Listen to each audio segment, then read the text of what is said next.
Hindi lang pulot ang matamis sa Bataan. Dahil sa malalawak nitong kabundukan at upland areas, karaniwan ding tumutubo dito ang pinya. Ang mga tropical fruit tulad ng pinya, mas nabubuhay sa matataas at well-drained na lupa. Alam niyo ba na ang Pilipinas ang ikalawa sa pinakamalaking exporter ng pinya sa buong mundo? Yes, we are one of the world's top pineapple exporters. At karaniwan, ang pinya, tumutubo ito sa mga bulubunduking lugar katulad ng Bukidnon. Pero wala po ako sa Bukidnon. Andito po ako sa Bukay, Bataan. Oh yes, dito sa sitio Malaking Bato, meron po tayong taniman ng pinya at nakaka-harvest sila dito ng 700 na pinya. Linggo-linggo. Sana naman hindi nila ako pag-harvestin ng 700 kasi ako sa pagod. Pero mag-harvest tayo ngayon ng pinya. Kuya, paano po natin malalaman kung ano yung pinyang pwedeng i-harvest? Ito po, hindi pa pwede to? Hindi pa po yun po. Bakit po? Mura pa po yan. Mura pa to.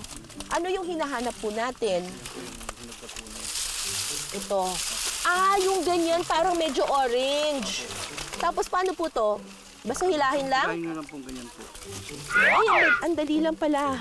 So, kailangan meron na siyang orange-orange. So, ito pwede na to. Ayan, pwede yan, kuya. Ang problema ngayon ng mga magsasaka ng pinya, sobrang init ng panahon. Sa totoo lang, hindi pa sila dapat nag-harvest ng ibang mga pinya, pero napupuwersa silang mag-harvest na kasi nasisira yung mga pinya dahil sa init. Katulad nito, oh. Ay, sira rin.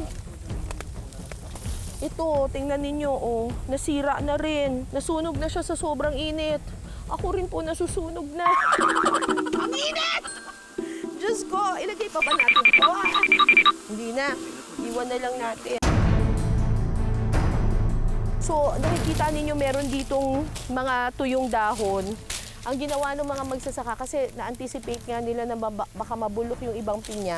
Parang nilagyan nila ng bubong yung mga pinya para hindi mabulok, hindi sila masunog. Ayun, meron doon sa ilalim. Ito, kuya, may nakita po ako dito. Ito. Ayan! Good job!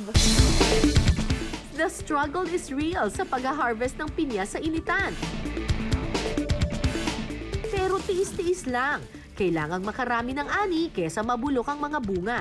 Ay, ito, may nakita ako! Pagkatapos mag-ani ng pinya, naku, hindi pa pala tapos ang trabaho ko. Yan. Talagang yung pataas pa yung pinili natin? Malapit na.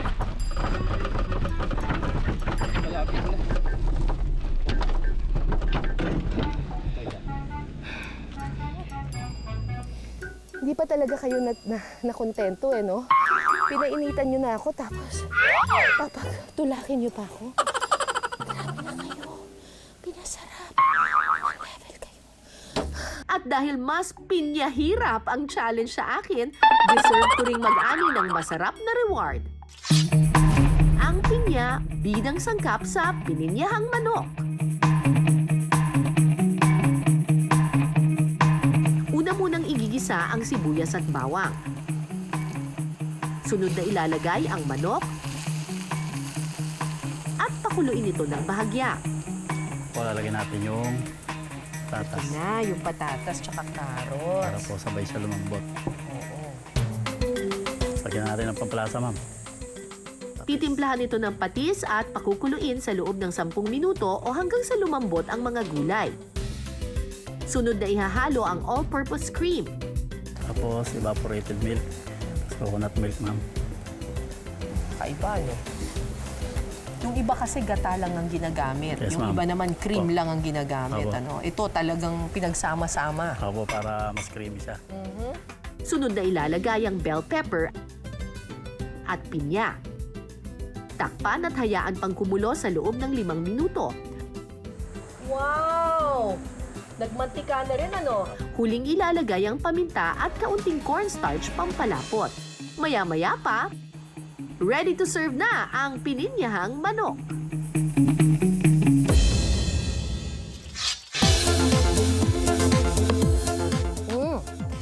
Very creamy.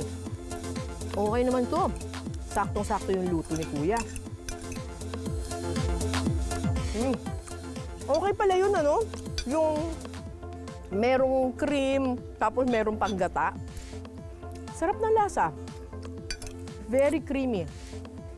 Very creamy. Tapos balansing-balanse siya dun sa ano, sa pinya. Nagda-diet lang ako, nagbabawas ako ng kanin, kaya hindi ako nagkakanin. Pero talaga parang nagsisisi po ako kasi ang sarap. Sarap nito sa kanin. Panalo. Panalong panalo